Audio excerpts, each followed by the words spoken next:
If you were here last year, you might remember that I like to ask the audience a question and then receive feedback by a quick show of hands.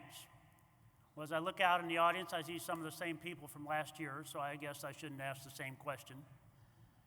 So here's a new one. How many of you know a person that you would call resilient?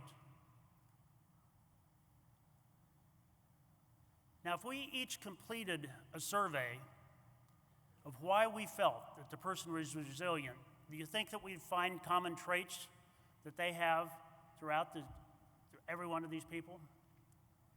I think it seems pretty safe to say we would. So the next question is the same with organizations. Are there common traits of resilient organizations? And if so, how could that knowledge benefit our own organizations? Given the theme of this year's conference, Innovation and Resilience, I think we can conclude it's been a major topic of discussion and emphasis at GFOA since it was surfaced at last year's conference. What a year it has been, and I would like to share some of it with you.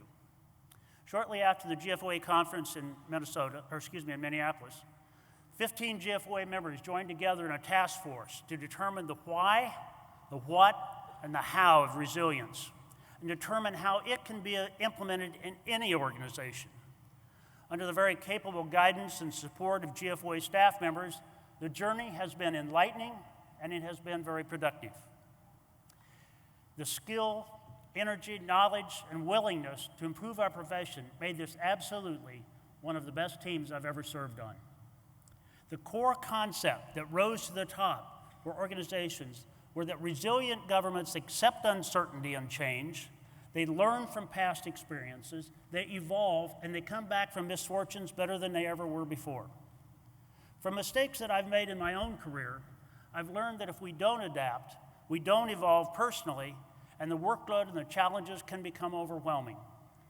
Uncertainty and inaction can become the norm, we become stagnant, and even worse, we can regress. However, there are steps that we can take to make it more likely that we can come back better than before. To help all of us do so, the task force has been developing new techniques to use and road testing them in their own organizations so we make sure that they work. You can find an introduction to the work that's been going on in the April edition of the Government Finance Review magazine. If you missed it, then you can find it online at gfoa.org. This is not the end of resilience at GFOA. In the future, you'll be hearing more about this topic because its importance is not diminishing. Recently, the executive director of the Lincoln Land Institute called the fiscal health of cities a millennial issue.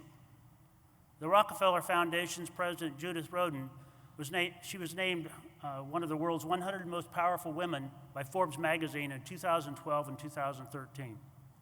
Dr. Rodin recently wrote a book on the importance of resiliency for cities, and the Rockefeller Foundation is certainly putting their money where their writing is, as it's committed another $100 million to its 100 Resilient Cities project. It's an initiative to work with the city governments across the world to promote resiliency.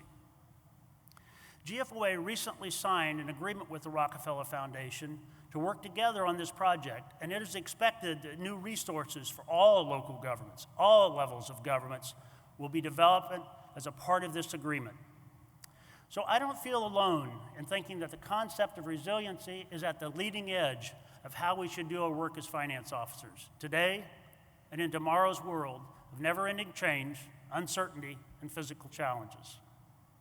We would like to share what we've learned with you. There'll be a concurrent session Wednesday morning at 8:30.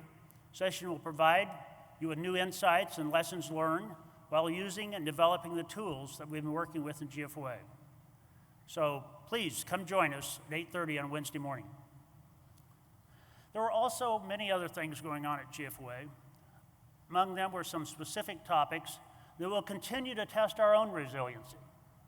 To name a few, GASB continues with new pronouncements that stretch our staffs and resources as they continue to lead us to financial reporting nirvana.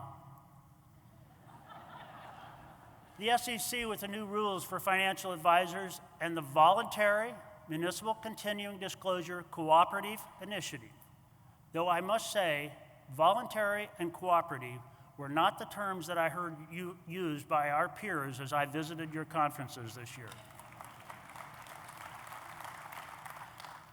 Many of the responses, I will say, were more pointed in what was said.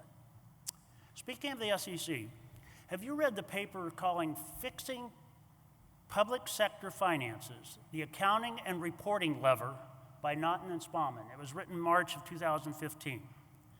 The following sentence provides the gist of the overall message. Concretely, we support the SEC's request to Congress for lifting some of the exemptions that currently prevent the SEC from applying the same beneficial influence it exerts on accounting, private accounting through FOSB to public accounting that should be done through GASB. Doesn't that just fill you with the joy of anticipation to see what will be rolled out? It took a while and some strong encouragement by GFOA, but in the near future, in fact, it's supposed to happen today, the last of the major rating agencies will finally be posting rating changes directly on the EMA website. Once that happens, GFOA will be teaming with our other partner organizations to have rating changes removed as a material events disclosure, continuing disclosure item.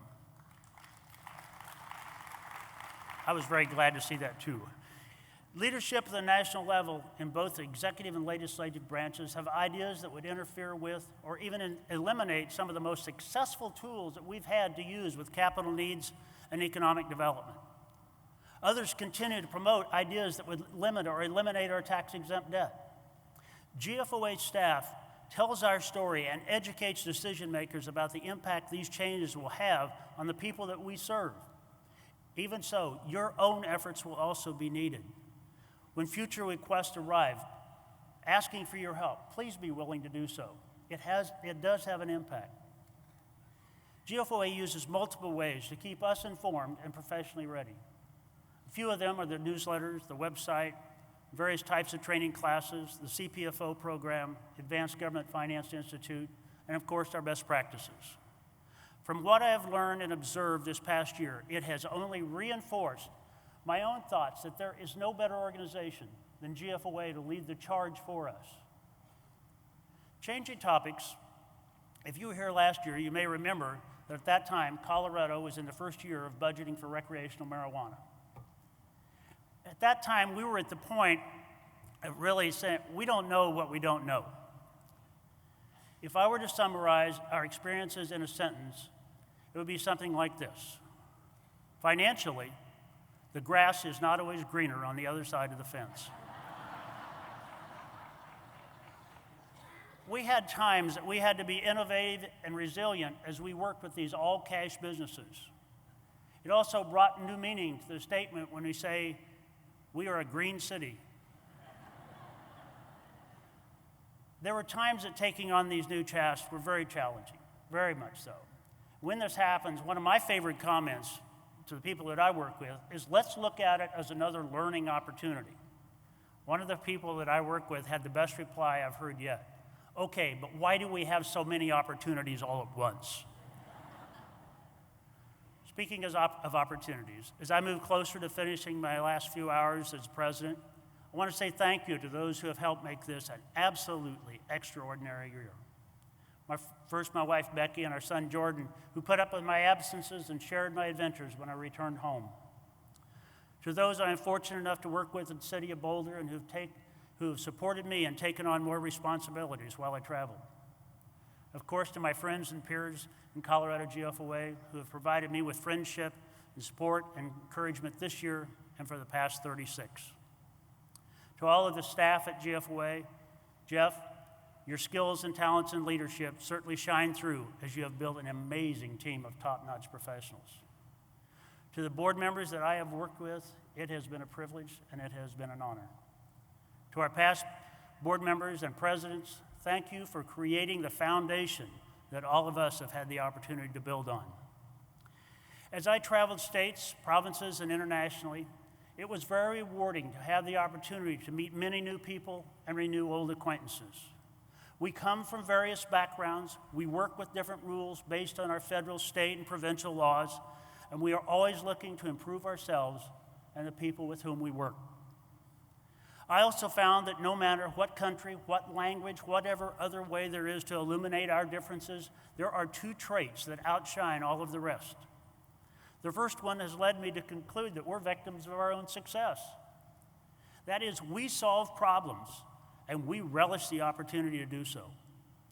It is becoming more common that we are asked to be the trusted advisors and the internal consultants, and not just the numbers people. It is in our places of work where innovation is occurring. It is where resilience is occurring. The second is much more personal. I greatly, greatly, greatly enjoy what we do for our public, our communities, and our organizations. It has been extremely gratifying to find that no matter where I traveled, many of you have that same passion. While meeting you and sitting in on your sessions at your conferences, I found fully engaged professionals. And it is leaders such as you who are showing the way and taking on tough issues. It is leaders such as you who are preparing the next generation of financial leaders for tomorrow. It is leaders such as you who never stop learning and growing. And it is leaders such as you who are willing to lead in the absolute best ways possible. You make me extremely proud to share with you the responsibilities of being a government finance officer. And I sincerely thank you for the opportunity that you gave me to be president of this exceptional professional organization that we call the Government Finance Officers of the United States and Canada. Thank you.